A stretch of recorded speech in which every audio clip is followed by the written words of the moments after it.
നിങ്ങൾ ആരെയെങ്കിലും പ്രപ്പോസ് ചെയ്തിട്ടുണ്ടോ?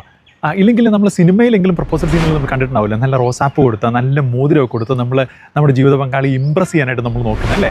എന്നാൽ പ്രകൃതിയുടെ മനോഹരമായിട്ടുള്ള ഒരു പ്രപ്പോസൽ സീനുണ്ട്. അത് അന്റാർട്ടിക്കയിലെ നമ്മുടെ പെൻഗ്വിനുകൾ നടത്തുന്ന പ്രപ്പോസലാണ്. അതെങ്ങനെയാണെന്ന് നിങ്ങൾക്കറിയാമോ? അതായത് ഒരു പെൺകുഞ്ഞിനെ ഇഷ്ടപ്പെട്ട് കഴിഞ്ഞാൽ അവളെ ഇമ്പ്രസ് ചെയ്യാനായിട്ട് അവൻ ചെയ്യുന്നത്, അവൻ നേരെ ബീച്ചിൻ്റെ സൈഡിലേക്ക് പോകണം. എന്തിനാണെന്ന് വെച്ച് കഴിഞ്ഞാൽ നല്ല മനോഹരമായിട്ടുള്ള മിനുസമുള്ള ബ്യൂട്ടിഫുൾ ആയിട്ടുള്ള കല്ലുകൾ കണ്ടുപിടിക്കാനാണ്. അതിന് ചിലപ്പോൾ അവൻ്റെ കൂടെയുള്ള പെൺകുഞ്ഞുങ്ങളായിട്ട് ചിലപ്പോൾ വഴക്കൊക്കെ ഉണ്ടാക്കേണ്ടി വരും. എന്നിട്ടും അവൻ നല്ല മനോഹരമായിട്ടുള്ള ഈ കല്ലുകൾ കണ്ടുപിടിച്ച് തൻ്റെ ചുണ്ടിൽ കൊത്തിയെടുത്തുകൊണ്ട് തനിക്ക് ഇഷ്ടപ്പെട്ട പെൺകുഞ്ഞിൻ്റെ അടുത്തേക്ക് അവൻ വരികയാണ്. എന്നിട്ട് ആ കല്ലുകൾ പെൺകുഞ്ഞിൻ്റെ കാൽച്ചൂട്ടിലേക്ക് ഇട്ട് കൊടുക്കുകയാണ്. എന്നിട്ട് അവന് ഇഷ്ടപ്പെട്ട് കഴിഞ്ഞ് കഴിഞ്ഞാൽ അവൾ കല്ലുകൾ അവളുടെ അടുത്തേക്ക് എടുത്തു വെക്കും.